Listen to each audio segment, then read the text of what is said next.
Shalom, selamat pagi Bapak Ibu. Shalom. Puji nama Tuhan, kita akan mulai ibadah kita pagi hari ini. Kita mau kembali menghadap hadirat Tuhan, membawa setiap ucapan syukur kita dalam hadirat Tuhan. Mari kita menyatukan hati kita di dalam doa. Bapa, kami bersyukur buat pagi hari ini. Kami tahu kami ada semua karena kasih dan anugerah-Mu dalam kehidupan kami. Sebab itu kami bersyukur pagi hari ini buat cinta-Mu, kasih-Mu, kebaikan-Mu atas setiap kehidupan kami. Mari Tuhan, pagi hari ini kami ingin memuji, memuliakan nama-Mu. Biarlah setiap pujian yang kami naikkan itu berbau harum di hadapan Engkau. Sucikan dan kuduskan setiap hati kami dan layakkan kami pagi hari ini. Dan kami boleh meminta hadirat-Mu, pengurapan-Mu turun atas kami, memulihkan kami, membuat kami damai sejahtera dan sukacita turun atas setiap kehidupan kami. Terima kasih Bapa.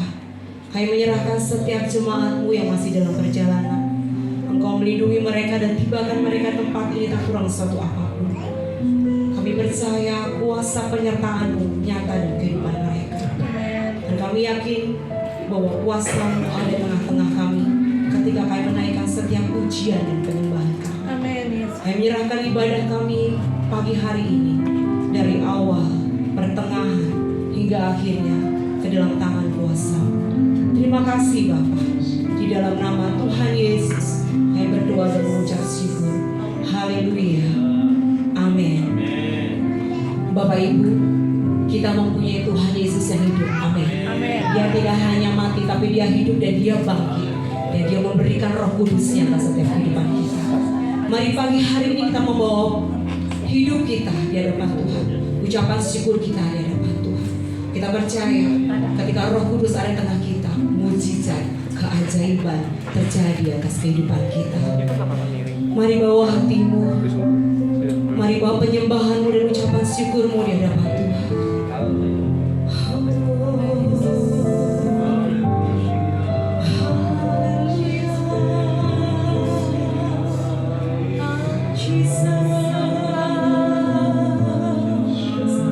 Mari sembah Dia, mari sembah Dia. Dialah yang menerima setiap pujian penyembahan kita.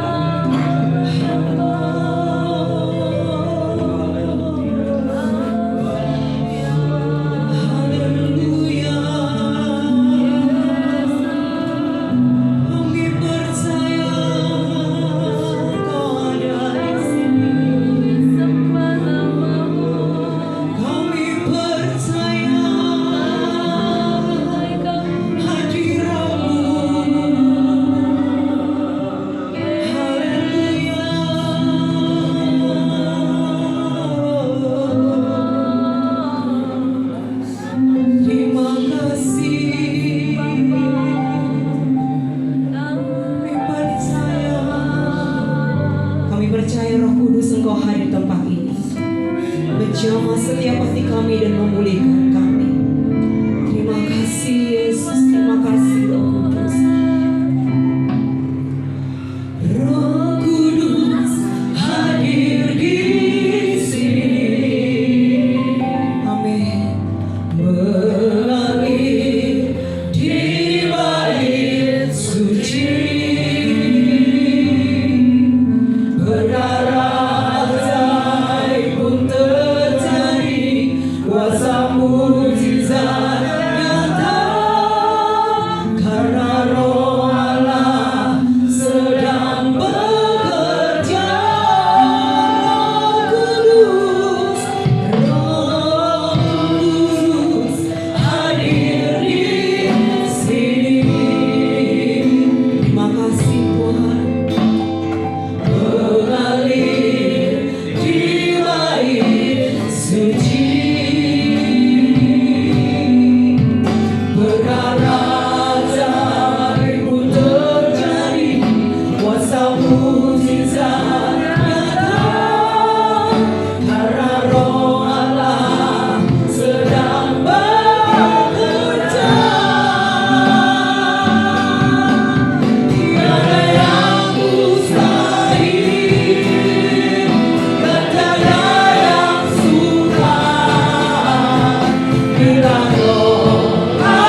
pribadi, kami lepas pribadi, memulihkan setiap hidup kami. Haleluya. Mari umat Tuhan yang percaya katakan amin. Mari sambil kananmu dan katakan, Tuhan Yesus kita ajaib. Mari kita bersatu di dalam Tuhan. Satukanlah roh kami ya Tuhan. Haleluya. Mari bersama-sama Bapak Ibu. Haleluya. Satukanlah roh kami ya Tuhan. Bergandeng tangan kami semuanya.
Roh Kudus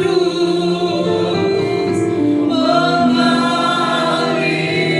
raya di tempat ini, mengalirlah,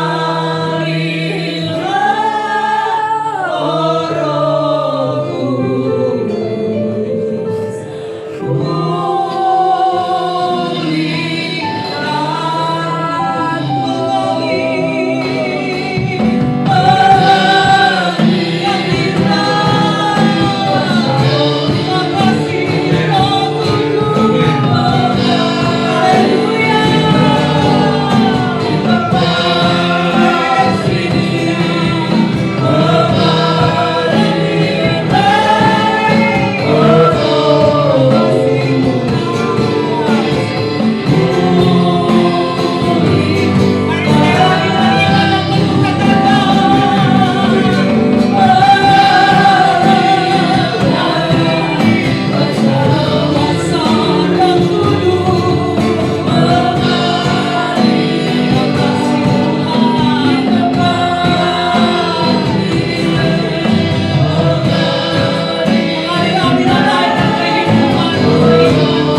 Bapa kami yang kami sembah di dalam nama Tuhan Yesus Kristus, pagi hari ini kami mengucap syukur, kami boleh memuji dan menyembah nama Tuhan. Kami sungguh merasakan bahwa kehadiran-Mu bersama-sama dengan kami pagi hari ini. Roh Kudus yang senantiasa melawat setiap kami Tuhan Yesus. Biar setiap ujian dan penyembahan yang kami naikkan pagi hari ini menjadi dupa yang harum di hadapan Tuhan. Engkau disenangkan dari setiap ujian dan penyembahan kami pada pagi hari ini Bapa. Bila kami terus belajar untuk mempersembahkan jiwa roh tubuh kami sebagai persembahan yang kudus dan yang tak bercacat di hadapan-Mu Tuhan. Terima kasih Bapak surga, tiba saatnya pagi hari ini kami mau belajar akan kebenaran firman-Mu Tuhan. Kami mau buka hati kami, pikiran kami. Kami mau belajar untuk kami serius untuk mempersiapkan hati kami untuk kebenaran firman-Mu Tuhan. Biarlah urapi setiap kami Tuhan, sehingga setiap benih firman Tuhan pada pagi hari ini jatuh dalam hati kami yang subur, dapat kami lakukan dan dapat kami praktekkan setiap langkah kehidupan kami dimanapun kami ada Bapa. Kami juga sepakat berdoa untuk hamba-Mu yang akan menyampaikan firman pada pagi hari ini. Biar urapan hikmat telah juga turun atas hamba-Mu Tuhan Yesus. Biar setiap perkataan yang keluar dari lidah bibir hamba-Mu, biar semata-mata dari perkataan Tuhan yang oleh hamba-Mu. Terima kasih Bapak surga, segala puji hormat kemuliaan hanya bagi-Mu. Di dalam nama Tuhan Yesus Kristus kami siap mendengar firman-Mu. Haleluya, sama-sama katakan. Shalom. Apa kabar? Saya diberkati, kamu diberkati, kita semua diberkati. Saudara yang dikasih Tuhan, kita bersyukur hari ini Tuhan sudah mengutus hamba-Nya dari Kota Metro Lampung, ya, untuk menyampaikan pesan Tuhan bagi kita sekalian. Ya, saya undang dengan hormat Bapak Egidius. Langsung saja, silakan perkenalkan diri. Terima kasih. Shalom Bapak Ibu Saudara. Shalom. Ya, selamat pagi, senang sekali berjumpa dengan Bapak Ibu sekalian. Ya, dan tentunya saya berterima kasih bukan cuma kepada Tuhan Yesus ya, tapi juga kepada Bapak Gembala di tempat ini yang sudah memberikan kesempatan untuk saya bisa bukan cuma mampir gitu ya, melihat saudara-saudari seiman yang Tuhan percayakan kepada beliau untuk bersama-sama nggak hanya digembalakan tetapi bersama-sama menjadi murid ya, yang akan terus memuridkan untuk bisa lebih lagi kita dipakai Tuhan ya, menjaga banyak jiwa untuk hormat kemuliaan nama Tuhan. Terima kasih, saya panggil beliau Mas Gembala, Mas Gem gitu ya. Sama kayak Pendeta Yosi, saya panggil juga Mas Gem. Karena kalau tak panggil Pak, tuh kayaknya terlalu jauh game saya dengan beliau-beliau ini ya. Dan saya menghormati, respect dengan beliau-beliau karena beliau berdua ini baik Pak Pendeta Yosia, Pak Pendeta Obaja, kakak kelas, kakak tingkat. Sekalipun saya adik tingkatnya jauh gitu ya. Tapi kami satu alma mater, pernah belajar di sekolah yang sama, di STT yang sama, dan tentunya bahwa kita sebagai hamba-hamba Tuhan, kami sebagai hamba-hamba Tuhan, sebagai orang yang Tuhan percayakan, punya hati dan tujuan yang sama, ya, untuk bisa Tuhan pakai menjadi gembala yang baik, menjadi teladan dan menjadi sahabat untuk bisa belajar, bertumbuh dan juga jadi berkat.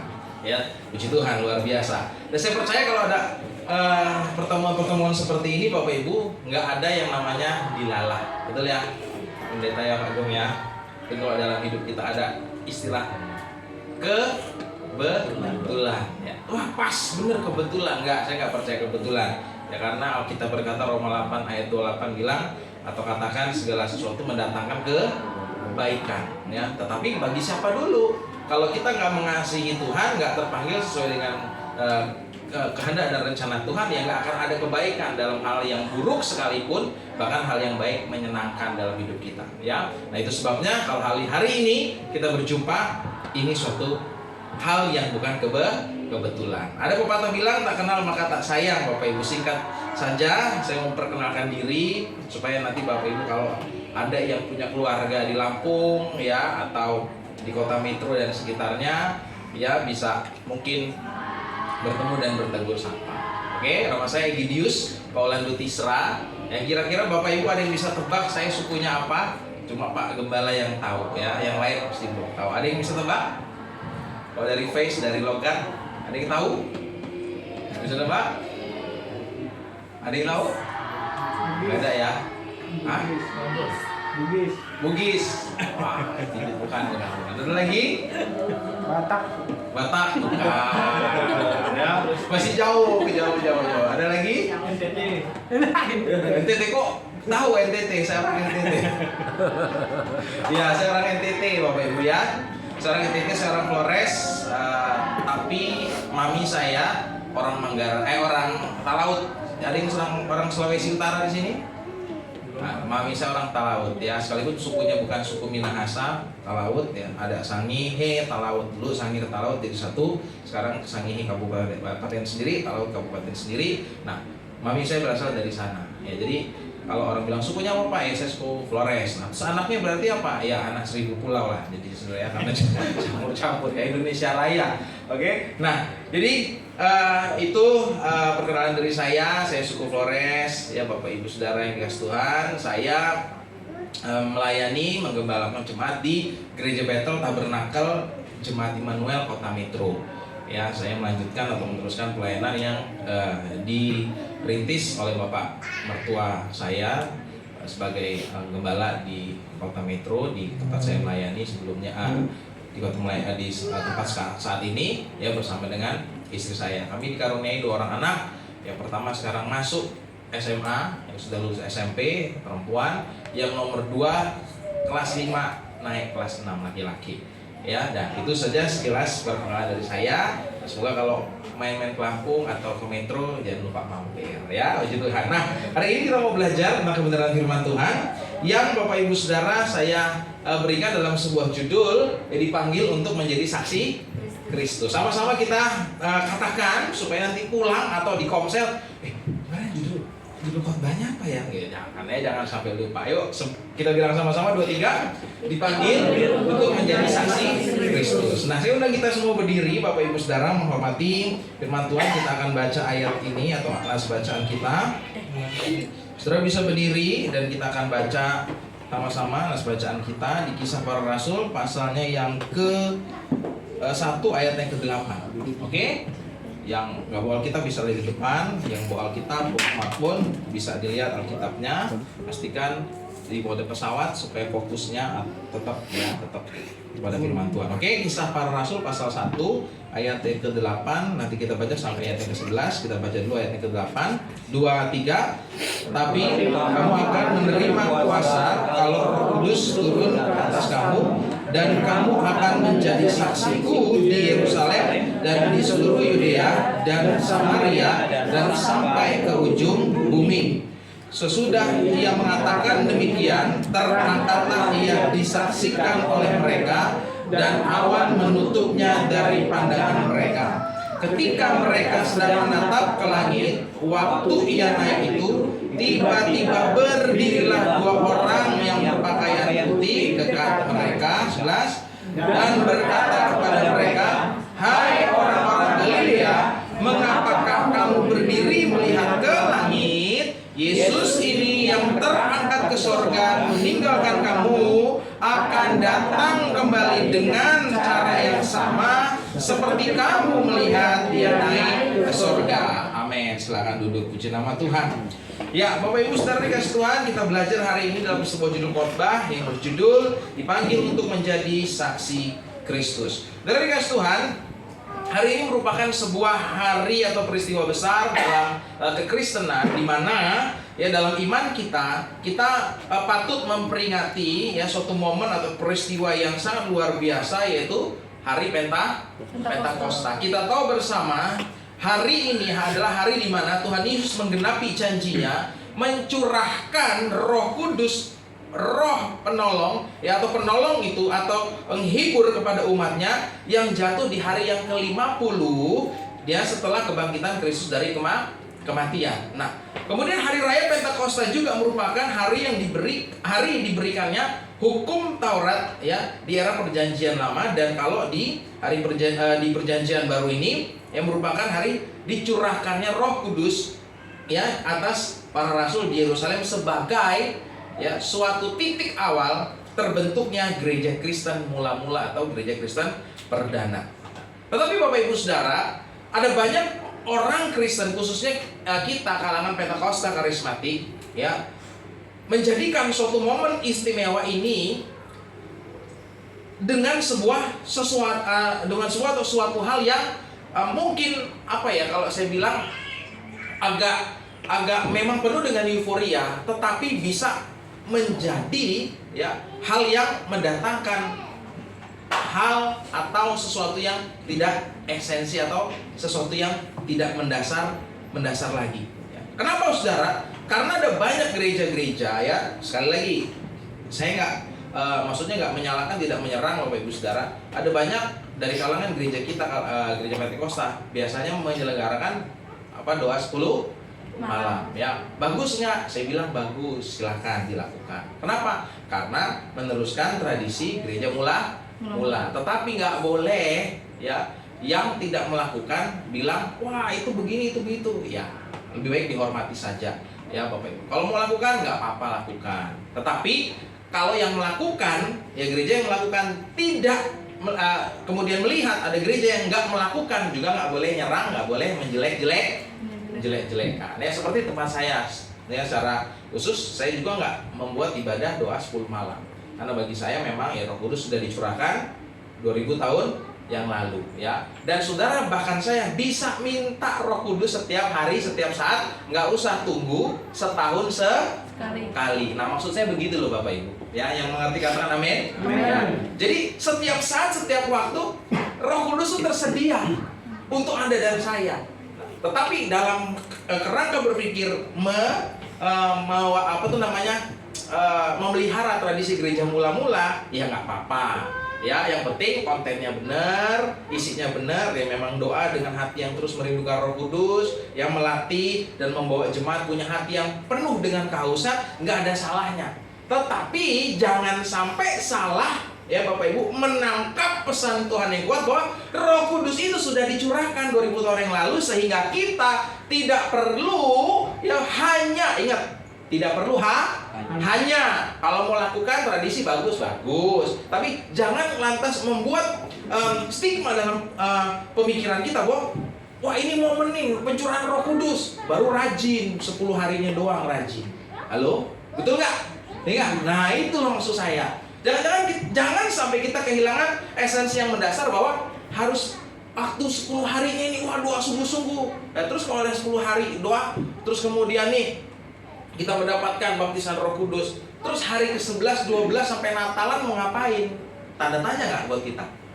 Nah ini yang jarang sekali menjadi perenungan bagi kita, sehingga kita terjebak Bapak Ibu Saudara ya di dalam apa? Dalam kerangka berpikir bahwa Bapak Ibu dan saya menjadi orang-orang yang hanya memelihara tradisi gereja semata, dan Bapak Ibu menghakimi mereka yang tidak mengadakannya, atau yang mengadakan tidak mengadakan menghakimi yang mengadakan. Nah ini yang nggak boleh terjadi dalam kesatuan tubuh Kristus. Nah, dan nggak boleh juga menjadikan momen itu sebagai momen yang setahun sekali. Wah bener-bener jadikan momen di mana saudara mengalami baptisan Roh Kudus, pencurahan Roh Kudus, terus abis itu ya balik lagi jadi Kristen tomat. Tahu Kristen tomat?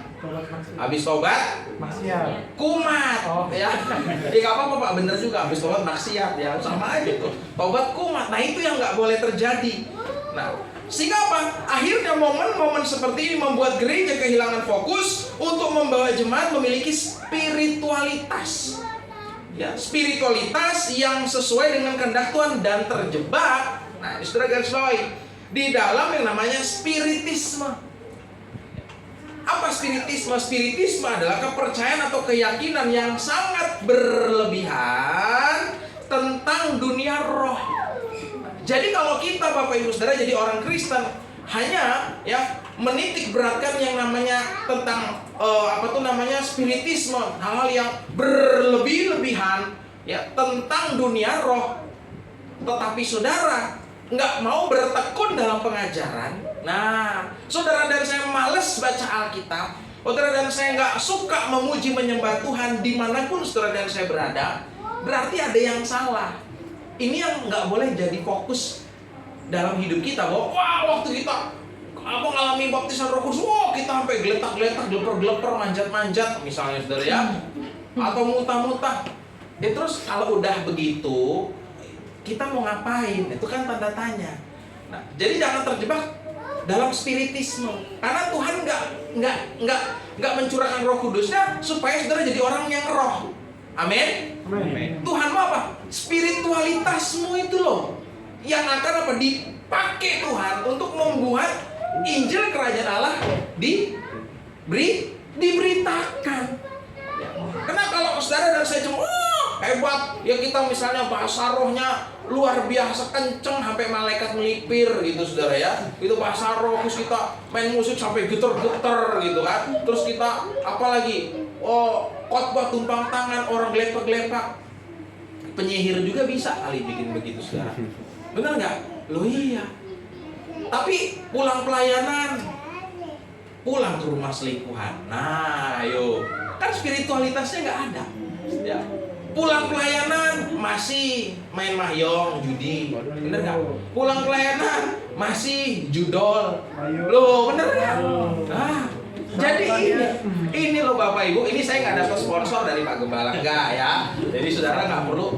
Nggak perlu. Enggak, karena ini memang keadaan dari umat Tuhan hari-hari ini, di mana memang hari-hari ini hari-hari yang jahat. Benar saudara. Jadi saya mau ngomong gini, jangan hanya saudara fokus kepada pengalaman spiritualnya, bukan. Tapi apa? Spiritualitasmu sehari-hari itu harus makin meningkat, harus dibaharui. Saudara punya kerendahan hati dan saya punya kerendahan hati, siap ditegur, siap diajar, siap dinyatakan kesalahan, diperbaiki kelakuan. Itu kan tujuan firman Tuhan ditulis. Sehingga apa? Anda dan saya enggak terjebak dalam sekali lagi apa? Spiritisme, euforia semata tentang namanya dunia roh aja. Tapi apa? Spiritualitas. Maka dari itu saudara, gereja yang memiliki spiritualitas yang baik adalah gereja yang misioner dan gereja yang kristosentris. Ya, gereja yang misioner itu gereja yang melihat dunia ini sebagai apa? sebagai sasaran bagi kita orang percaya yang sudah ditebus, diselamatkan untuk apa? Berbagi hidup buat mereka supaya mereka mengalami kasih Tuhan, misioner. Ya. Terus kemudian apa? Gereja yang kristosentris. Kristosentris apa? Gereja yang berpusat kepada firman Tuhan, kepada Kristus dan pribadinya. Bukan kepada apa? Spirit favoritisme. Wah, kita kagum sama tokoh seorang tokoh atau pendeta, kita fanatik. Ya, kalau pendeta yang lain nggak sama kayak pendeta kita, wah kita jelek-jelekin, nyerang sana nyerang sini. Tak ingat pendeta juga manusia. Ya, nggak ada manusia yang sempurna termasuk pendeta hamba Tuhan. Pasti punya kelemahan. Makanya kita ada untuk saling membangun. Ya. Bapak Ibu Saudara, ini penting supaya kita bisa belajar dan mengalami hal-hal yang luar biasa selepas pencurahan Roh Kudus, menjadi gereja misioner, kristosentris bukan egosentris. Karena jemaat yang dipenuhi Roh Kudus sejatinya itu memiliki tanda spektakuler, yaitu apa? Berani bersaksi tentang Kristus, yang tekun akan pengajaran, memiliki persekutuan yang intim, sehati, suka memberi, suka jadi berkat. Ya, seperti Kisah Para Rasul pasal 2 ayat 42 sampai 47. Nanti saudara bisa lihat di situ ya. Nah, tapi saya mau remain sedikit tentang tujuan Yesus naik ke sorga. Nah, kita lihat dulu Bapak Ibu ya. Sekilas saja, sekalipun mungkin Bapak Ibu sudah dengar waktu ibadah tentang kenaikan Tuhan Yesus ke sorga. Nah, sekilas saja Bapak Ibu, tujuan Yesus naik ke sorga kita tahu sama-sama. Tuhan Yesus naik ke sorga untuk apa? Menyediakan tempat bagi orang percaya, di mana Yesus menggenapi janjinya untuk menyediakan tempat bagi orang percaya, ya, supaya di mana aku berada, di situ pun kamu berada. Nah, gitu ya, Yohanes 14 ayat 2. Kemudian selanjutnya, apa tujuan Yesus naik ke surga selanjutnya? Mengutus Roh Kudus kepada orang percaya. Karena apa? Karena Tuhan Yesus tidak lagi secara fisik bersama-sama kita di dunia. Dia nggak lagi jalan dalam tubuh kebangkitan, tembus tembok sana sini, enggak. Tapi apa? Dia naik ke surga agar Rohnya yang kudus turun diam di dalam hati setiap orang percaya.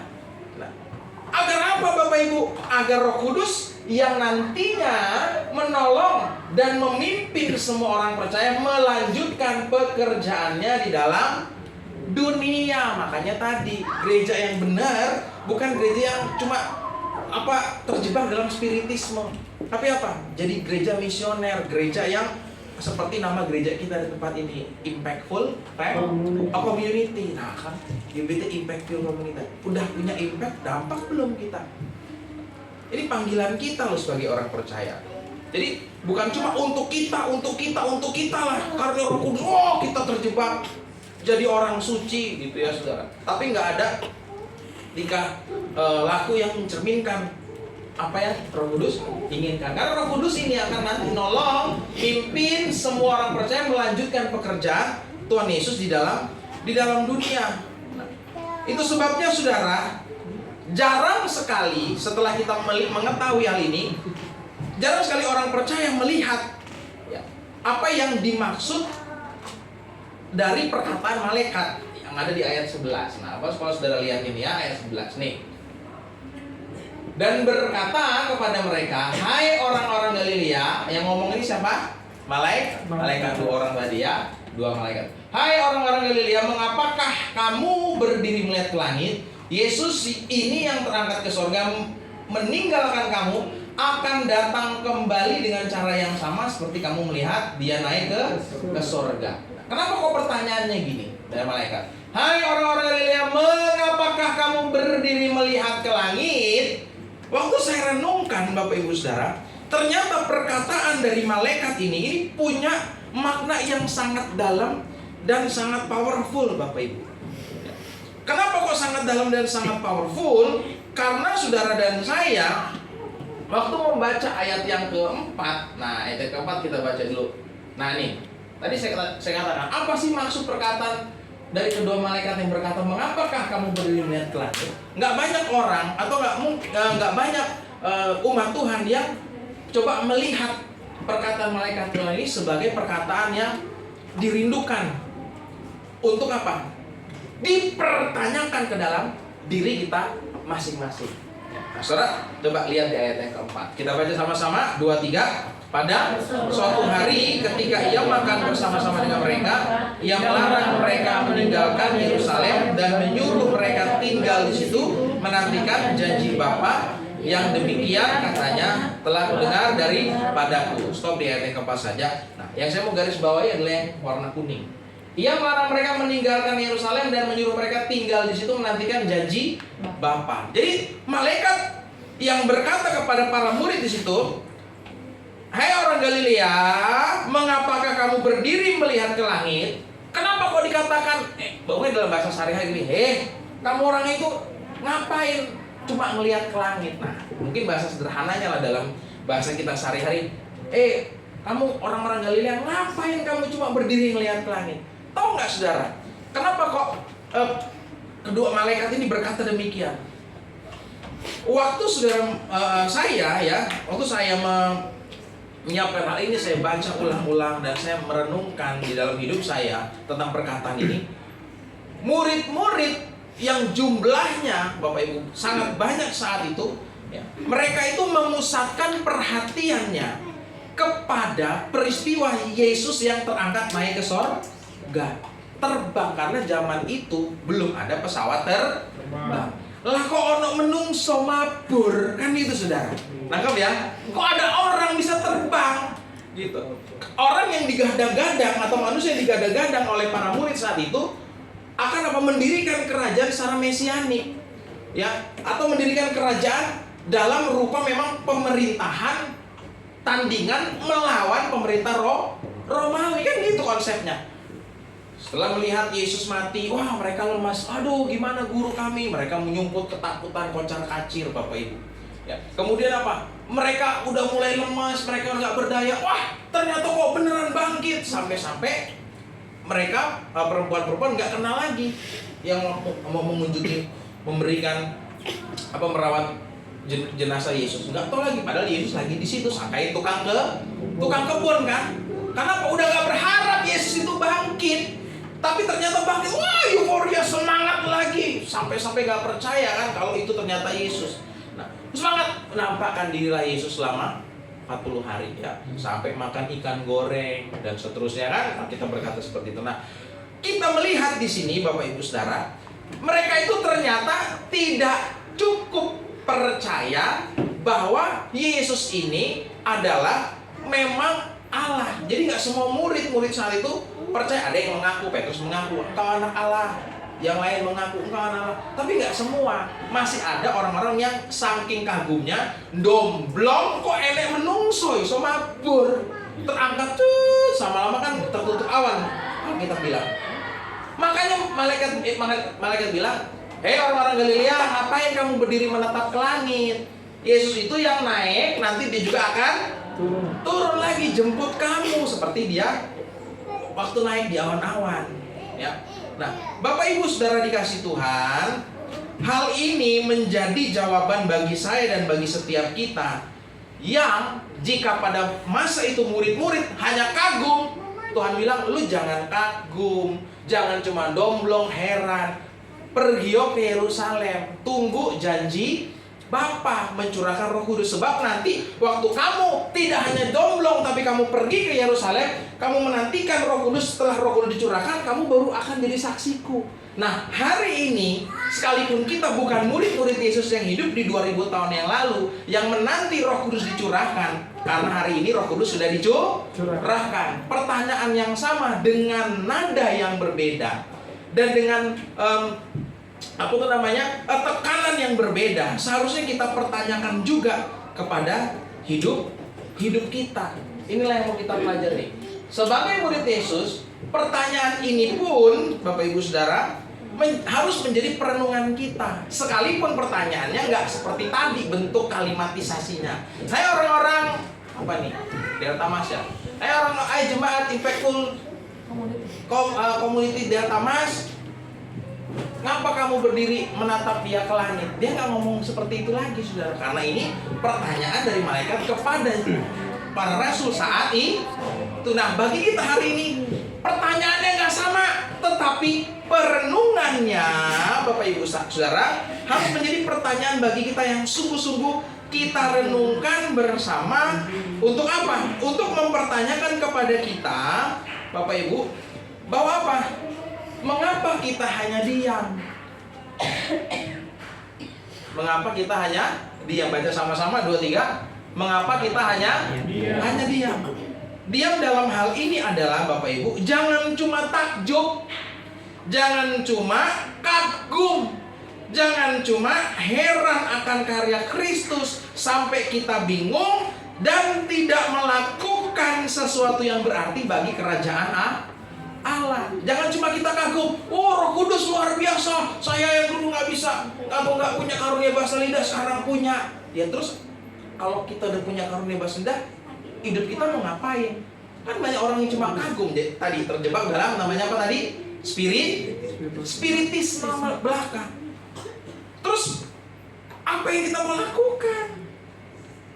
Wah hebat ya Tuhan, wah luar biasa. Benar Bapak Ibu, dia luar biasa. Tapi jangan cuma diam. Ya. Diam tidak melakukan apa-apa bagi kerajaan Allah. Jadi bertahun-tahun kita jadi orang Kristen, kita nggak menghasilkan buah bagi kerajaan Allah. Ini harus kita pertanyakan loh Bapak Ibu Saudara. Ya. Saya sering melihat ada banyak orang bilang, ya saya ini udah tua, mau ngapain lagi kalau nggak bener-bener cari Tuhan. Bagus masih sadar, tapi alangkah bagus kalau dari muda sadarnya. Amin. Bener nggak? Supaya kita nggak memberi sisa hidup kepada Tuhan.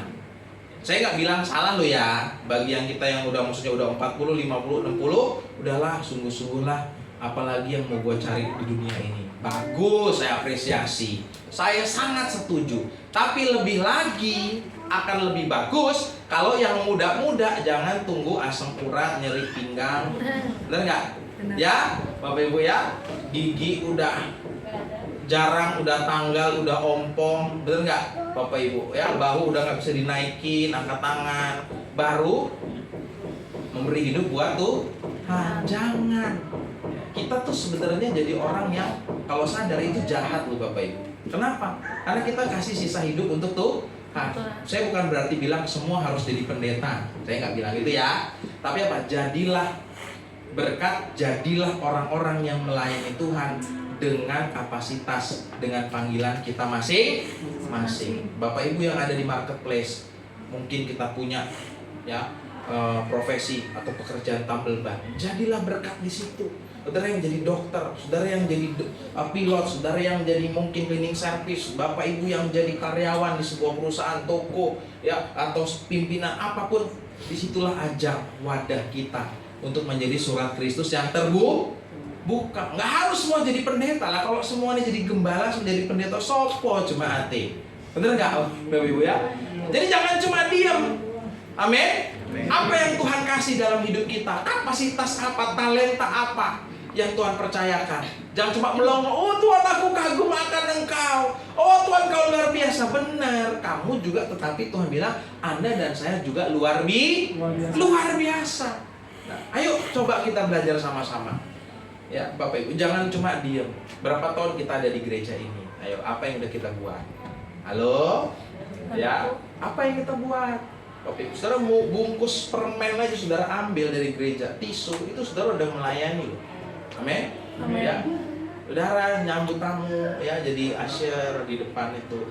Jadi bukan cuma Pak Gembala lagi berdiri nungguin jemaat, tiba saya udah datang, siapa nunggu datang. Wah, itu luar biasa powerful.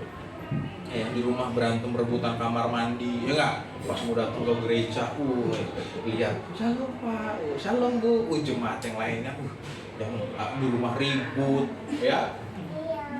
Pokoknya udah nggak karuan, merasa damai sejahtera di jamaah Tuhan. Itu keren, ya. Jadi Bapak Ibu belajar sama-sama lihat apa sih yang harus saya lakukan. Amin. Jangan cuma diam. Oke, Tuhan semua datang. Gitu ya. Oke, yang kedua, pertanyaannya adalah apa? Yang harus kita jadikan perenungan. Mengapa kita hanya mengejar tujuan-tujuan pribadi? Sama-sama, ayo baca sama-sama 2, 3. Mengapa kita hanya mengejar tujuan-tujuan pribadi? Nah, Bapak Ibu, ini pertanyaan yang harus jadi perenungan bagi kita. Kenapa? Karena ada banyak orang yang jadi orang Kristen itu hanya sekedar mengejar ambisi pribadi. Ya, jadi semua doa-doanya, saudara lihatlah doa-doa kita setiap hari. Apa yang kita sering doakan setiap hari? Semua serba apa? Serba ku. Betul nggak? Tuhan berkati suamiku, Tuhan hari ini pergi gereja, apalagi berkati anakku yang mau sekolah, berkati pekerjaan usahaku. Ada nggak kita ingat orang kita doakan? Ada nggak ingat Pak Gembala, Bu Gembalanya? Kalau ada bagus, Bu, saya sangat bersuka cita. Tapi nggak banyak, Bu, di gereja lain yang didoain hanya aku, Bu. Kalau di gereja ini doain Bapak Gembala itu luar biasa. Amin. Amin. Itu yang harus dilakukan. Kenapa?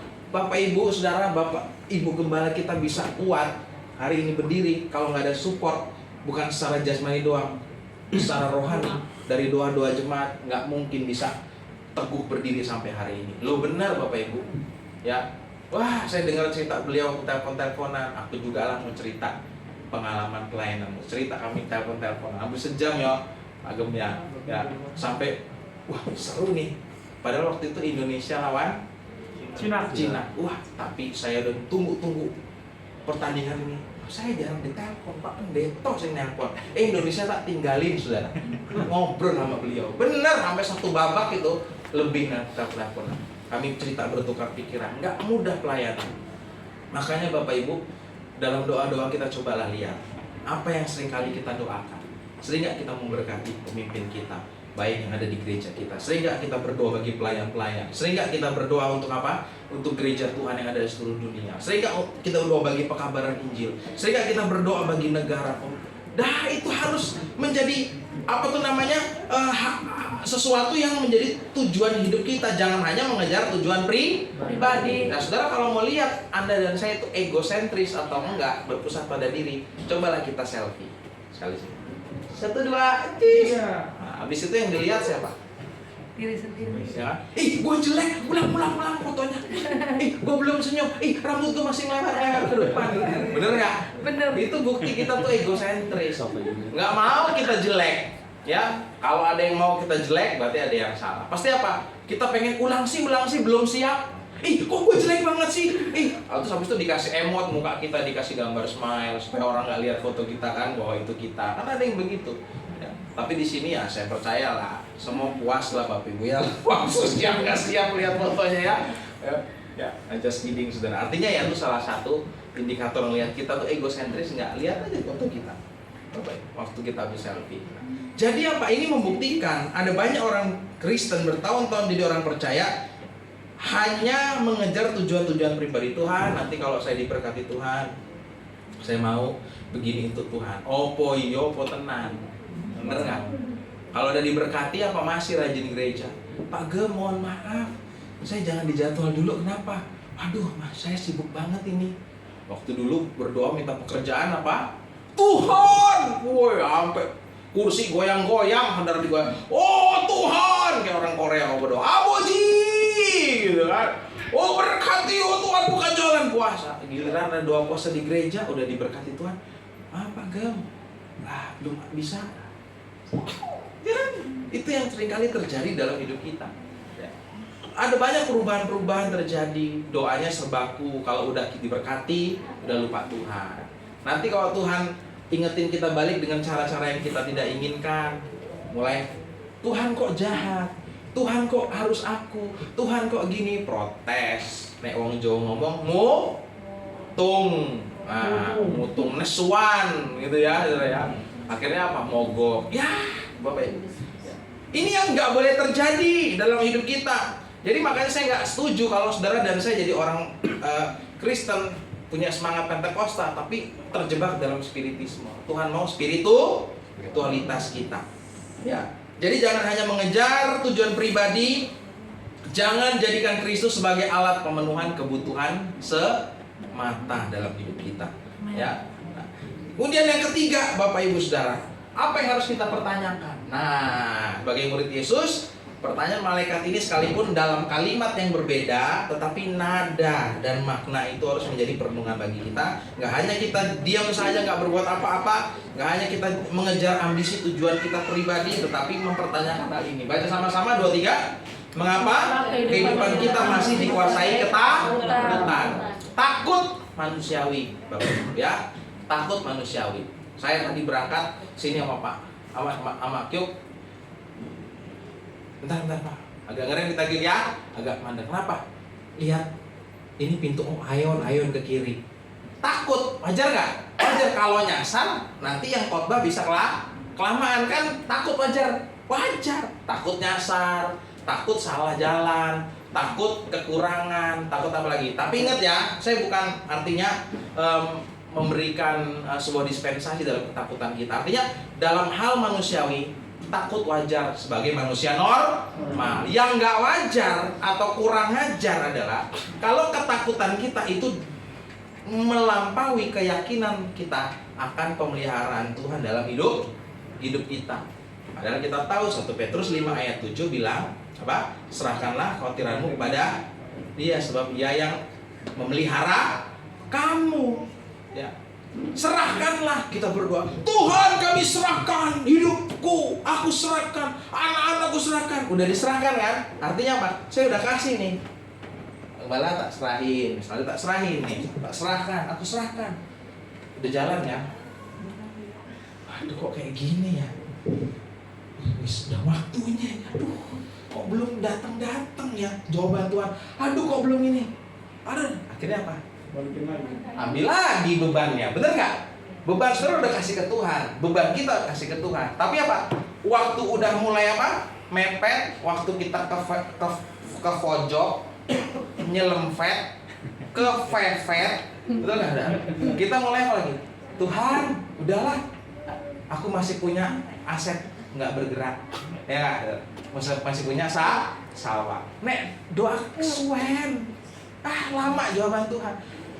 Aduh, udah serahin ke Tuhan usaha. Aduh, anak gue butuh bayar kuliah, apalagi udah mau ajaran baru ini.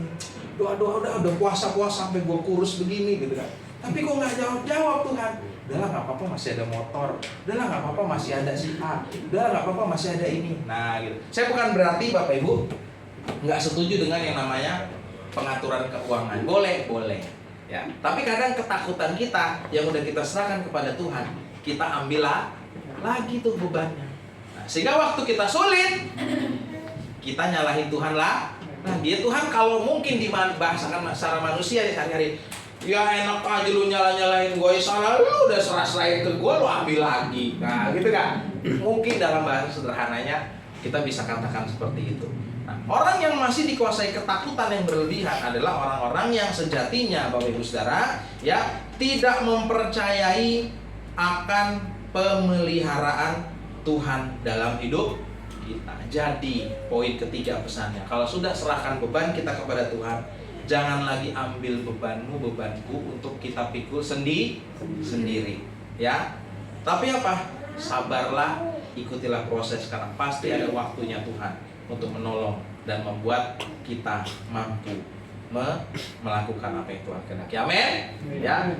Yang keempat, yang terakhir, saudara, ya. Apa yang kita harus jadikan pertanyaan sebagai perenungan dalam hidup kita? Kita baca sama-sama. Yang nomor 4, 2, 3. Mengapa hidup kita tidak menunjukkan kehidupan sebagai seorang saksi Kristus yang berdampak? Bapak Ibu, setelah kita dipenuhi Roh Kudus, murid-murid Yesus, kalau saudara baca Kisah Para Rasul pasal 1, saudara baca Kisah Para Rasul pasal 2, ya, peristiwa Pentakosta, baca pasal 3, 4, saudara temukan nama-nama yang muncul. Siapa mereka? Saudara bisa temukan, ya. Ada siapa di situ? Selain Petrus yang dipakai Tuhan berkhotbah 5.000 orang, ya, bertobat. Ada nama Saulus, betul nggak? Ada muncul lagi rasul-rasul yang Tuhan pakai. Ada lagi orang-orang yang bertobat. Salah satunya dalam Kisah Para Rasul catat setelah pasal 2, Sida-sida di Ethiopia memberi diri dibaptis. Ada lagi yang Tuhan pakai siapa? Perwira, ada perwira yang namanya Cornelius, perwira Italia yang bertobat. Bukan cuma si Corneliusnya, seisi rumahnya tobat. Siapa lagi? Saudara baca itu. Ya. Itu semua terjadi Bapak Ibu dari orang-orang atau murid-murid yang penuh dengan ketakutan, kebimbangan, nggak ada arah. Ya, waktu Tuhan Yesus naik ke surga cuma domblong, waduh, udah mati, kita kayak kena prank, kan gitu kan? Tiba-tiba bangkit, udah senang lagi. Jalan selama 40 hari Tuhan menampakkan diri, wah mereka semangat. Ya, kemudian Tuhan naik ke surga, waduh gimana lagi, kena prank lagi, gitu kan? Artinya ngalami seperti dipermainkan lagi, gimana? Nggak punya. Udah, nantikan janji Bapa, Kisah 1 ayat 8. Ke Yerusalem, jangan cuma lihat ke langit, malaikat bilang. Akhirnya apa? Setelah terjadi ya lidah-lidah api dalam lidah api itu dirasakan dialami para murid, mereka berubah, mengalami transformasi dari orang-orang yang takut bersaksi, orang-orang yang nggak tahu mau ngapain, mereka jadi pemberita Injil. Nah, pertanyaan yang sama buat kita hari ini, kenapa kita ya dalam hidup masih nggak bisa menunjukkan kehidupan sebagai seorang saksi Kristus? Nah, saya katakan ya Bapak Ibu, saksi Kristus yang berdampak. Ya. Mungkin saudara bilang, Pak, aku bukan penginjil, Pak. Aku bukan seorang apologet. Kayak siapa? Elia Myron ya, kayak siapa? Andre Tunggal ya, kayak siapa lagi? Kayak Edi Stevie gitu ya. Siapa lagi? Saya bukan seperti mereka. Ya memang saya percaya kita semua punya panggilan dan karunia berbeda. Tetapi sekalipun kita mungkin nggak terpanggil jadi apologet yang memiliki hak jawab mempertahankan iman kita nih, karena saudara malas baca Alkitab, saudara malas belajar, malas baca buku ya, atau saudara sibuk memang bekerja, atau saudara memang panggilan dan karunia nggak di situ, ya oke lah. Tetapi apa yang harus kita lakukan sehingga tetap kita bisa jadi dampak? Nah itu loh Bapak Ibu, jangan aku nggak bisa, udahlah aku bertahun-tahun ya udahlah ngangetin kursi gereja aja. Jangan, di rumah saudara pulang, saudara bisa jadi berkat. Di tempat kerjamu, di usahamu, di lingkunganmu, tunjukkanlah bahwa apa? Ada Kristus yang mentransformasi hidup kita. Amin, Bapak Ibu. Ya. Jadilah berkat dengan apapun cara yang tidak melanggar firman, yang bisa engkau dan saya gunakan untuk mempermuliakan nama Tuhan. Saya tadi cerita sama Pak Gembala. Saya ini dulu waktu masa sulit 2017, kami punya jemaat 25 kakak. Ya. Karena sebagai penhamba Tuhan yang masih muda, Bapak Ibu nggak setuju dengan saya melayani di situ. Mereka meninggalkan kami. Dari 25 kakak tinggal 4 kakak. Wah, nggak bisa makan, saudara. Laci kolong yang nggak pernah dibuka berabad-abad harus kami buka. Sorok cari kerincing receh 500 perak. Untuk apa? Beli bensin nganter anak sekolah. Betul Bapak Ibu. Besok mau makan apa? Bingung. Kenapa? Nggak cukup persembahan jemaat. Yang apalagi ngandelin perpuluhan, udah lagi jauh dari situ, saudara. Susah. Sampai saya jadi ojol, saya ngambil mobil, taksol, pakai surat tanah atau surat rumah orang tua kandung saya. Tapi apa? Dunia memang mudah berubah. Yang nggak berubah cuma Tuhan Yesus. Skema berubah dari bonus 350 setiap hari, berubah akhirnya nggak bisa ngangsur, tarik leasing. Bingung, waduh utang di koperasi ada masih. Ya, wah hidup harus berjalan, jemaat, waduh, pusing udah nggak tahu arah Bapak Ibu ya. Cuma apa? Saya berdoa, Tuhan, kalau Tuhan yang panggil tempatkan saya melayani di sini, aku percaya Tuhan yang pelihara, Tuhan yang cukupkan hidupmu karena aku bekerja di ladangnya Tuhan. Aku udah percaya, pokoknya apapun yang terjadi, aku percaya. Udah Bapak Ibu, ya akhirnya Tuhan bawa tuntun. Sekarang jemaat dari 4 kakak, 1 kakak sama keluarga kami, keluarga pastori, sekarang udah ada sekitar 9-10 kakak. Ya, udah mulai bertumbuh, mulai bangkit, Bapak Ibu. Terus Tuhan memberikan saya minat di bond setting. Saudara tahu bond setting? Pernah dengar nggak? Terapi kertak-kertak gitu. Nah, pernah ya lihat ya. Nah, akhirnya saya belajar di lembaga kursus bond setting chiropractic gitu ya. Nah, tapi lebih tepatnya bond setting lah, karena kalau chiropractic kan harus sekolah dokter dulu ambil lagi belajar ya. Saya belajar di situ Bapak Ibu ya. Akhirnya apa? Saya bisa menjadi saksi Kristus dengan kapasitas yang saya miliki.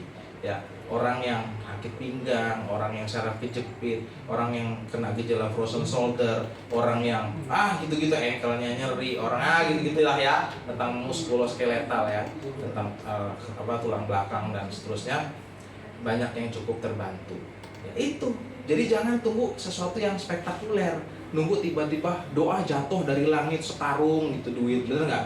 Bener ketimpah ya mati, bener nggak? Bener nggak? Tuhan berkati aku Tuhan. Apa emas jatuh dari langit saya 1 kilo, nggak bisa nikmati, malah di rumah ada ibadah penghiburan kan, sampai bertemu, bener nggak? Iya kan? Jadi Tuhan tuh nggak akan jawab doa kita dengan hal-hal yang bodoh.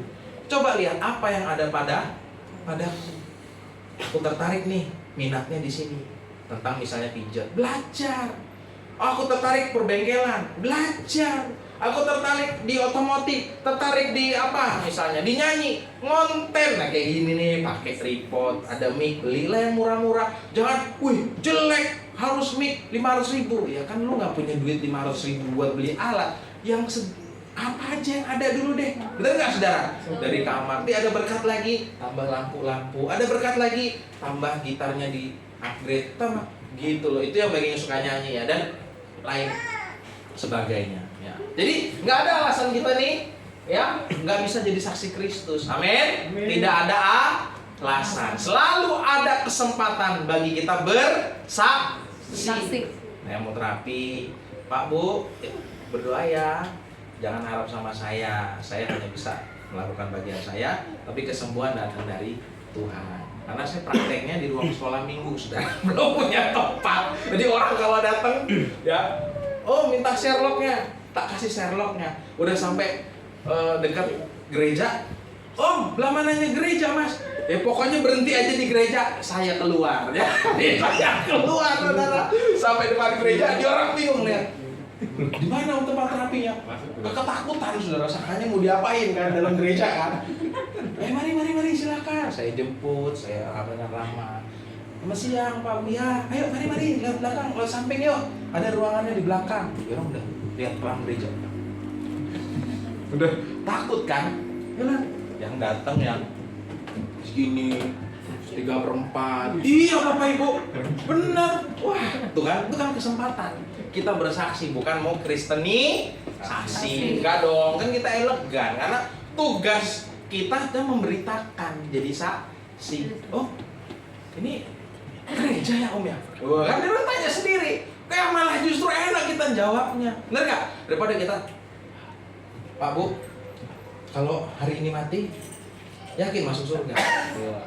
Agak lebih sulit Bapak Ibu ya, agak lebih sulit. Bukan berarti kita nggak mempercayai cara-cara yang begitu, tapi dengan cara-cara yang kita bisa lakukan ya, yang mungkin memang menjadi kesukaan hobi ya, itu kan bisa jadi cara kita ya. Jadi saya berdoa jangan atau tidak ada jemaat impactful community di sini yang tidak bersaksi dengan apa yang kita miliki yang Tuhan percayakan.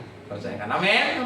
Jadilah berkat ya. Nah Bapak Ibu Saudara, sebagai kesimpulan kita baca sama-sama 2-3 melalui kuasa Roh Kudus yang diberikan kepada kita. Mari kita menjalani hidup kita setiap hari dengan fokus terhadap misi Kristus di bumi ini, yaitu mengabarkan Injil Kerajaan Allah melalui hidup kita. Mintalah agar Roh Kudus memenuhi hati kita dengan kasih dan keberanian untuk menjadi saksi Kristus yang efektif dan berdampak bagi orang-orang yang ada di sekeliling kita. Garis bawah ini saudara, jadi saksi Kristus yang efektif ya dan berdampak. Artinya apa? Ya apa yang kita miliki, jadilah saksi. Jangan tunggu, nantilah tunggu ini, nantilah tunggu itu. Biasanya nggak akan jadi Bapak Ibu ya, kayak kita. Sekarang gereja seperti ini, jalan aja ya. Wah nanti tunggu punya ini, tunggu punya itu. Nggak boleh banyak alasan kalau menjadi saksi Kristus. Amin. Ya, karena Roh Kudus sudah ada, sumbernya dulu udah ada. Maka kalau bahan bakarnya udah ada, api itu udah ada, pasti akan menyala, nyamber ke yang lain. Amin. Ya, Tuhan memberkati kita semua dan terus semangat. Amin. Ya, kita bagi berdiri. Bapak Ibu Saudara, saya undang pelayan Tuhan main musik. Kita mau nyanyi tadi, tiada yang mustahil. Singer kita bisa bantu.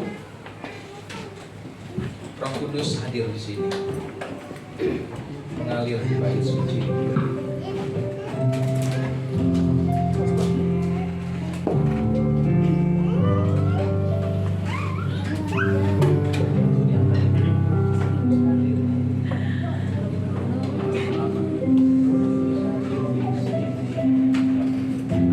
Terima kasih Roh Kudus, Engkau nggak hanya hidup di dalam hidup kami, tapi Engkau sungguh-sungguh nyata dan ajaib dan melakukan banyak perkara dalam hidup kami. Kami belajar melihat karya dan keajaiban pribadimu di dalam kebenaran firman Tuhan, di mana para rasul yang hanya bengong, hanya takjub, hanya kagum, terheran-heran akan kenaikan Yesus ke sorga. Dan mungkin mereka bingung mau ngapain lagi, tapi malaikat berkata, ya orang-orang Galilea, jangan cuma melihat ke langit, tetapi ingat janji Bapa untuk menantikan Roh Kudus di Yerusalem, sehingga pada saat mereka kembali ke Yerusalem menantikan janji Bapa, saat itulah janji Bapa digenapi. Penghibur itu dinyatakan dan diutus sebagai penolong yang membuat mereka yang semula menjadi murid yang hanya sekedar ya jadi murid, mereka yang masih mungkin tawar hati, masih nggak yakin akan kuasa dan kedahsyatan Tuhan Yesus, akan kealahan Kristus. Mungkin ada beberapa mereka yang masih punya keraguan itu, tapi pada saat Roh Kudus dicurahkan, Kisah Para Rasul setelah pasal 2 mencatat murid-murid dan para rasul dipakai Tuhan dengan luar biasa. Amin. Hari ini Bapak Ibu Saudara, pertanyaan malaikat sekalipun dalam kalimat yang berbeda tidak berkata kepada kita percis, tetapi ayo renungkan pertanyaan itu kepada hidup dan diri kita masing-masing. Jangan diam saja jadi orang Kristen, Saudara, dan gak berbuat apa-apa. Dan jangan hanya jadi orang percaya mengejar ambisi tujuan kita pribadi. Kalau murid para rasul saat itu hanya mengejar ambisi mereka, pengen melawan pemerintah Romawi, ya, sehingga terlepas dari penjajahan. Waktu mereka ikut Yesus dan mereka lihat, oh ternyata Yesus gak datang dalam kerajaan yang hadir melawan pemerintah Romawi, mereka kecewa. Kita hari ini seringkali banyak kecewa karena mengejar ambisi tujuan pribadi. Kita hidup dalam ketakutan dan dikuasai ketakutan, dan akhirnya nggak menunjukkan kehidupan sebagai saksi Kristus. Tapi biar melalui khotbah pemberitaan firman pagi hari ini, kita semua ditegur, diajar, dinyatakan kesalahan, diperbaiki kelakuan, dan dituntun dalam kebenaran firman Tuhan. Roh Kudus yang hadir hari ini menolong memampukan jemaatmu, bahkan hambamu Bapak Ibu Gembala, untuk menjadi orang-orang yang luar biasa. Seperti nama dari gereja ini, Impactful Community. Tuhan pakai mereka di dalam persebaran mereka tinggal dimanapun, titik-titik di mana mereka tinggal, jadikan mereka saksi yang efektif dan ajaib yang berdampak. Katakan pujian ini, Roh Kudus hadir di sini. Terima kasih Tuhan. Oh, respon ini pujian ini sama-sama katakan. Roh Kudus hadir di sini. Amin. Yang mengalir di bait suci. Katakan perkara ajaib pun terjadi.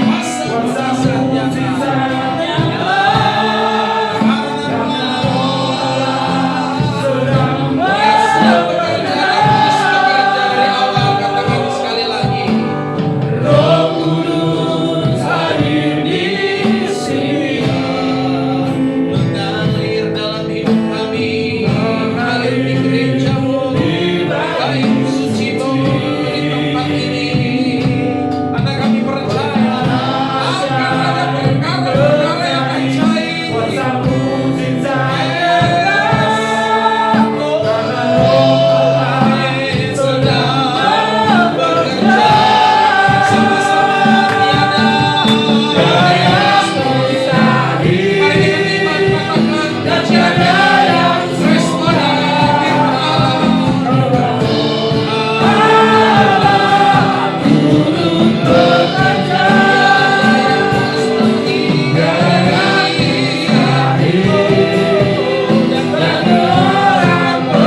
kembali kebenaran firman Tuhan, dan juga di dalam peristiwa pencurahan Roh Kudus.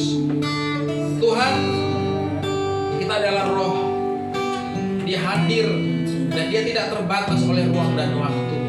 Tetapi bagi setiap kita, jangan sampai kita terjebak di dalam spiritisme. Jangan sampai kita terjebak mengagungkan, bahkan juga hanya fokus kepada pengalaman-pengalaman rohani, atau memiliki hal-hal yang kita kagumi yang secara berlebihan tentang roh.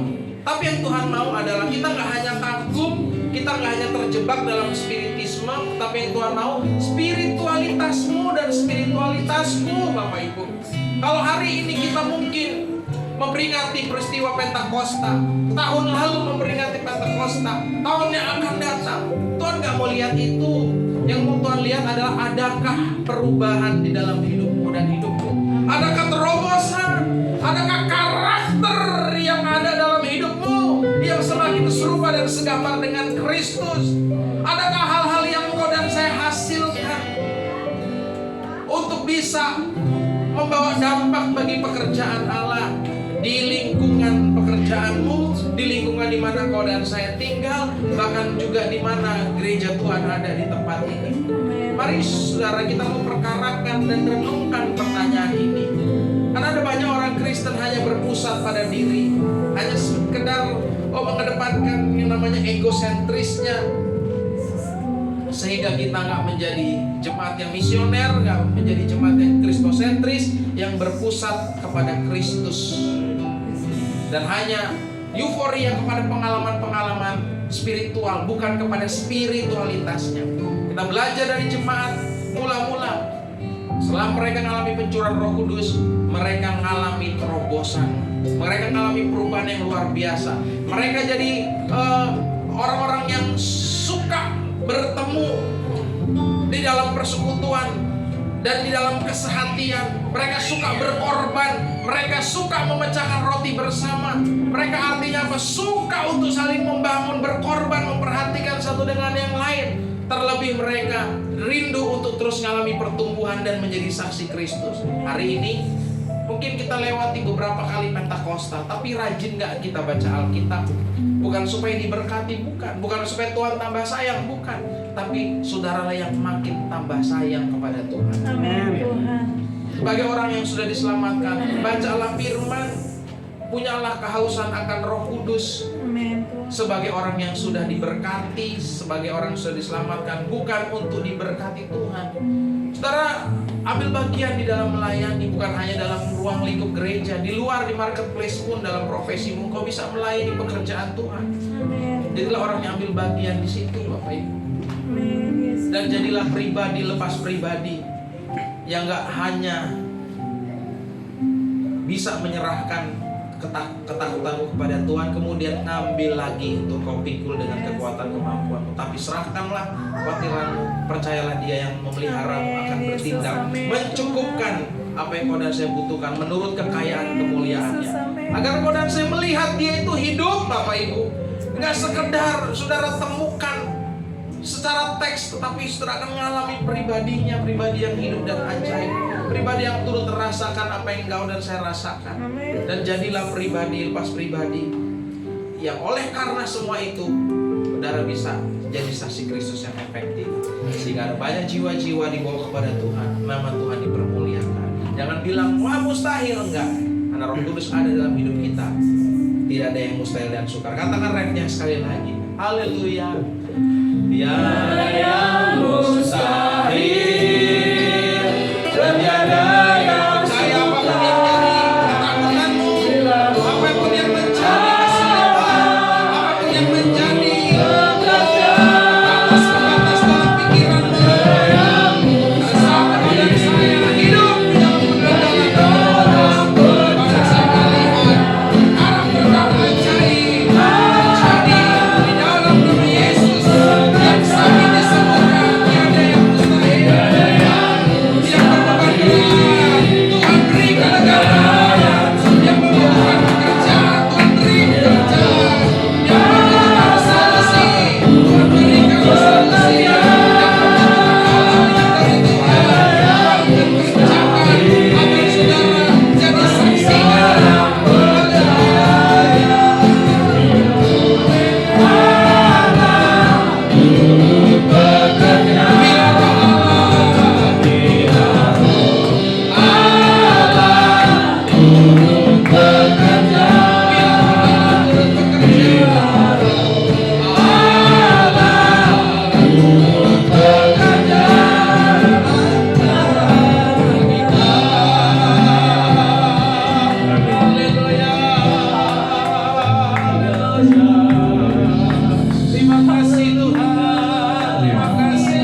sudah menyatakan kesalahan kami. Tuhan sudah memperbaiki kelakuan kami, dan Tuhan pasti menuntun kami di dalam terang kebenaran firman-Mu dalam hidup kami sehari-hari.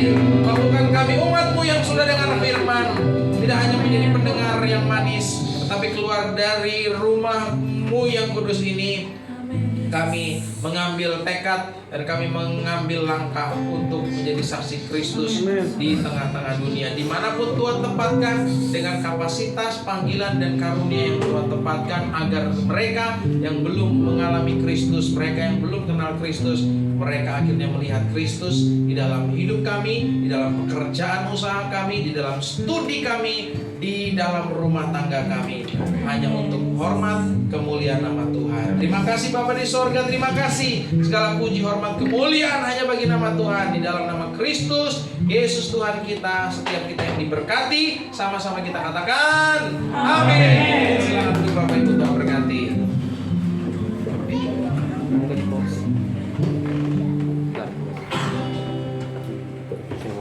Saudara yang diberkati Tuhan, mari sama-sama kita berdiri. Pak Eki bisa menghadap jemaat. Sudah menerima sesuatu bilang apa? Terima kasih Tuhan berkati. Ya, silakan duduk Bapak Ibu Saudara. Ya, atas nama pribadi, Gembala, dan seluruh jemaat GBT Faithful Community, kami mengucapkan banyak terima kasih untuk pelayanan Bapak Pendeta Egidius. Kiranya ini bukan menjadi alfa dan omega, walaupun STT kita alfa omega. Nah, next time bisa melayani kembali di tempat ini. Ya. Saudara yang dikasih Tuhan, kita diberikan kesempatan untuk memberikan persembahan kepada Tuhan. Satu hal yang saya mau sampaikan kepada Bapak Ibu adalah persembahan saudara tidak membuat Tuhan lebih kaya, karena memang Tuhan sudah kaya. Dan kalau saudara tidak memberikan persembahan, itu juga Tuhan gak rugi apa-apa. Oke, jadi semuanya itu akan berpulang kembali kepada kita. Amin. Ya, kita akan naikkan pujian tadi. Mari semua jemaat Tuhan kita bersatu dalam doa.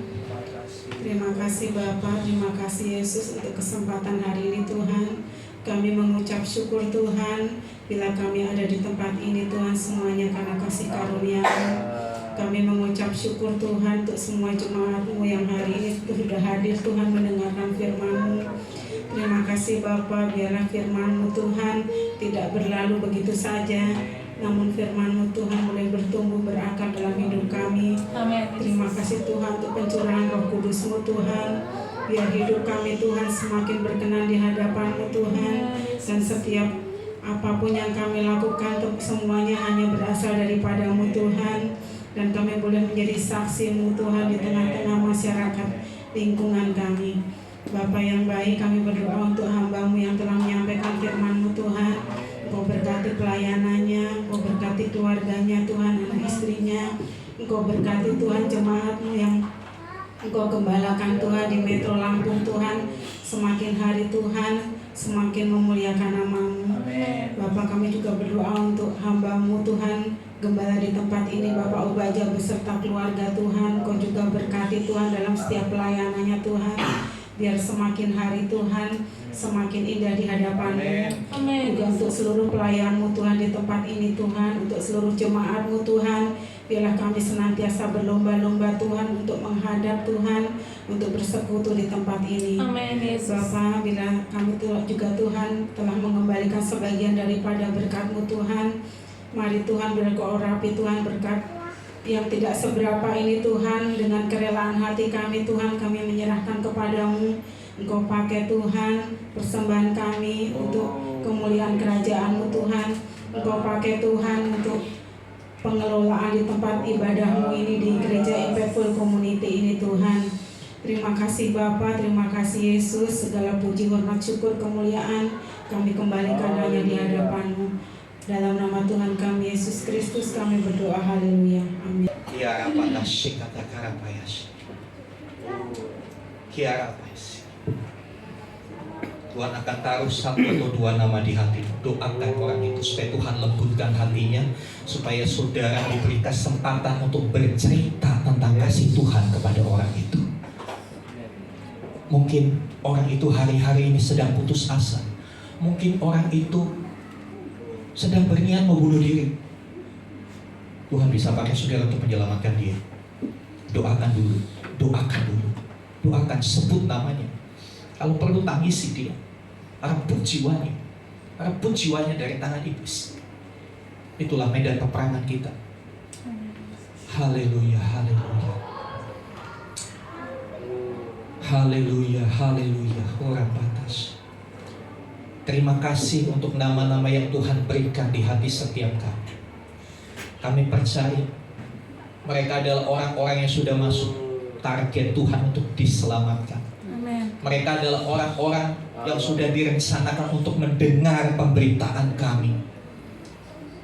Tuhan siapkan hati mereka, supaya pada saat kami bercerita, hati mereka dilembutkan, hati mereka terbuka bagi Injil. Bapak berikan keberanian kepada setiap kami, untuk kami berbicara, untuk kami menceritakan apa yang kami alami dengan Tuhan, apa yang Tuhan sudah kerjakan bagi hidup kami. Kami boleh ceritakan semuanya. Kami percaya dalam setiap perkataan kami, Tuhan taruh otoritas, Tuhan taruh kuasa yang tidak terbantahkan. Kami tidak mau bawa orang hanya menjadi orang Kristen, tapi kami mau bawa mereka untuk menjadi murid Kristus. Terima kasih Tuhan. Kiranya roh keberanian dari Roh Kudus melimpah atas setiap kita. Tuhan taruh perkataan hikmat, Tuhan taruh kata-kata yang tepat untuk kami memulai pembicaraan, untuk kami berbicara dan kami mengakhirinya dengan kemenangan. Terima kasih Tuhan, terima kasih.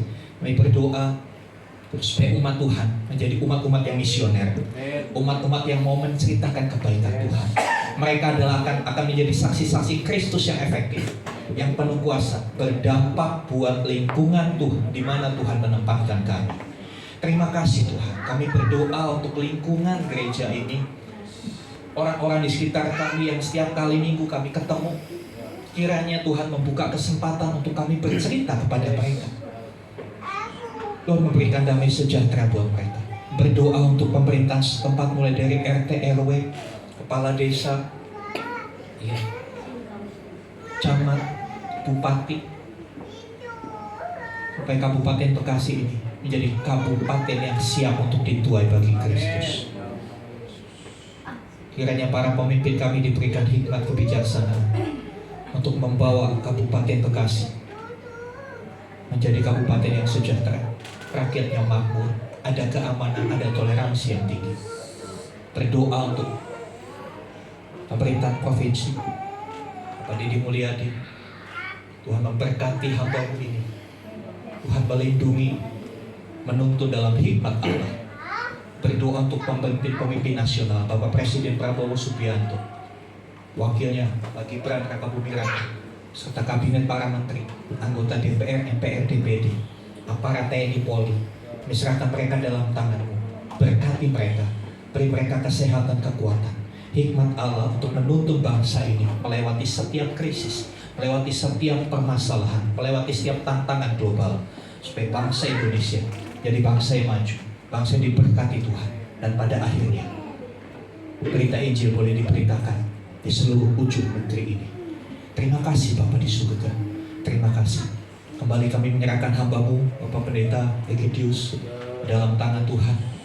Berkati hidupnya, sehingga hidupnya makin bercahaya bagi Kristus. Berkati istri anak-anaknya. Mereka akan menjadi satu super tim yang bersama-sama menuntaskan amanat agung. Berkati penggembalaannya. Tuhan yang tambahkan jiwa. Tuhan memberikan pertumbuhan iman kepada seluruh jemaat yang digembalakan, sehingga mereka bukan hanya menjadi jemaat biasa, tapi menjadi jemaat yang luar biasa, yang menggoncangkan kota Metro bagi kemuliaan Tuhan. Apa yang menjadi pergumulan hamba-Mu ini, Tuhan yang tahu. Dan kami percaya pada saatnya semuanya akan Tuhan selesaikan dengan ajaib. Terima kasih Bapa di surga, terima kasih. Kami menyerahkan setiap kami. Kami berdoa untuk anak Kayla yang sakit. Dari tempat ini kami berseru, Tuhan Yesus tolong. Kuasa jamahan menjemukkan, menyembuhkan anak ini, memulihkan anak ini. Kami juga berdoa untuk Ibu Riris yang hari Senin akan melakukan tindakan untuk matanya. Kiranya tangan kuasa Tuhan menuntun para dokter yang akan mengerjakannya, Dokter Mili, supaya boleh melakukan semuanya dengan baik, Amin. sehingga penglihatannya boleh kembali normal. Terima kasih Tuhan. Setiap kami adalah orang-orang yang diberkati Tuhan. Kami tidak lupa menyerahkan ayahanda dari Bapak Willy ke dalam tangan Tuhan. Kami percaya kesembuhan terjadi buat orang tua kami, pemulihan terjadi buat orang tua kami. Terima kasih Tuhan. Terima kasih. Mari Bapak Ibu, arahkan hatimu kepada Tuhan. Angkatlah tanganmu dan sekarang terimalah rahmat anugerah dari Bapa di surga, di dalam kasih dan karya Tuhan Yesus Kristus, bersama-sama pengurapan penyertaan Roh Kudus yang dahsyat itu. Terimalah berkat-berkat jasmani, terlebih lagi berkat rohani. Jadilah berkat dimanapun Tuhan menempatkan saudara. Karena itu, pergilah, jadikanlah semua bangsa murid. Baptislah mereka dalam nama Bapa, Anak, dan Roh Kudus, dan ajarlah mereka melakukan segala sesuatu yang telah kuperintahkan kepadamu. Dan ketahuilah aku menyertai kamu senantiasa sampai kepada akhir zaman. Demikianlah Tuhan Yesus akan datang kembali, menjemput kita masuk ke tempat yang telah Dia sediakan, supaya di mana Tuhan Yesus berada, di situ pun kita boleh ada bersama-sama dengan Dia. Dengan penuh syukur kami terima berkat-Mu ya Tuhan, di dalam nama Tuhan Yesus Kristus. Haleluya, haleluya. Amin.